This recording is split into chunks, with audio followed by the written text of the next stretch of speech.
تعویذات کا شرعی حکم کیا ہے اور اس پر ہدیہ لینا دینا جائز ہے یا نہیں۔ اسلام میں تعویذات کچھ شرائط کے ساتھ جائز ہیں۔ اگر وہ شرطیں نہ پائی جائیں تو تعویذات ناجائز اور حرام ہیں۔ اس میں سے پہلی شرط یہ ہے کہ تعویذ کو مؤثر بالذات نہ سمجھا جائے کہ خود تعویذ میں یہ اثر ہے کہ یہ عمل اور یہ کام ہو گیا تو یہ اثر، یہ نیت رکھنا اور یہ عقیدہ رکھنا یہ ناجائز ہے۔ اگر عقیدہ یہ ہو کہ تعویذ خود مؤثر بالذات نہیں بلکہ اثر کرنے والی ذات، اثر پیدا کرنے والی ذات اللہ رب العزت کی ہے تو یہ پھر عقیدہ ٹھیک ہے۔ اس کے بعد تعویذات میں جو عمل اپنایا گیا ہو وہ قرآن و سنت کے مطابق ہو، اور تعویذات میں جو کچھ لکھا جا رہا ہے وہ الفاظ مبہم نہ ہوں۔ اگر مبہم ہوں گے، ان کے معنی معلوم نہیں ہوگا تو ایسا تعویذ ناجائز ہے۔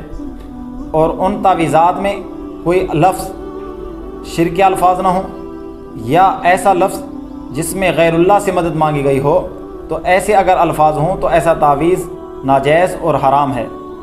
تو وہ تعویذ جائز ہوگا جس کے الفاظ بھی واضح ہوں، جس کا معنی بھی معلوم ہو، اور جس میں اللہ تبارک و تعالیٰ کے اسماء مبارک قرآن و سنت کے مطابق ہوں، اور اس کو مؤثر بالذات نہ سمجھا جائے بلکہ اللہ کی ذات کو اس میں تاثیر پیدا کرنے والی سمجھا جائے، تو ایسا تعویذ جائز ہے۔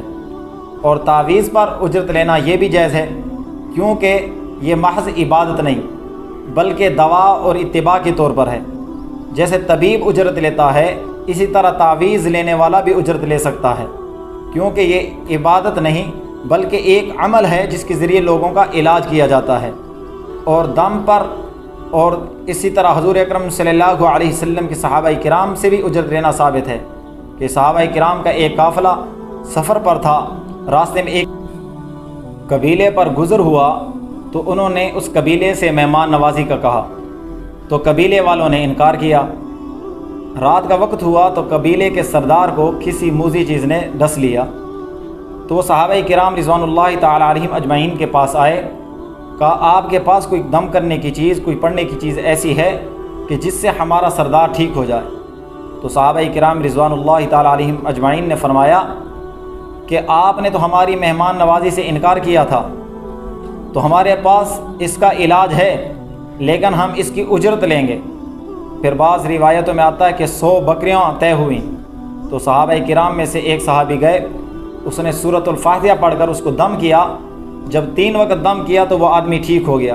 بدلے میں جب وہ بکریاں ملی وز میں، تو صحابہ کرام رضوان اللہ تعالی علیہم اجمعین نے کہا آپس میں اس کو بانٹتے ہیں۔ تو دم کرنے والے نے کہا یہ ہم نے قرآن پر اجرت لی ہے، سورۃ الفاتحہ پڑھ کر اجرت لی ہے، یہ جائز ہے یا نہیں؟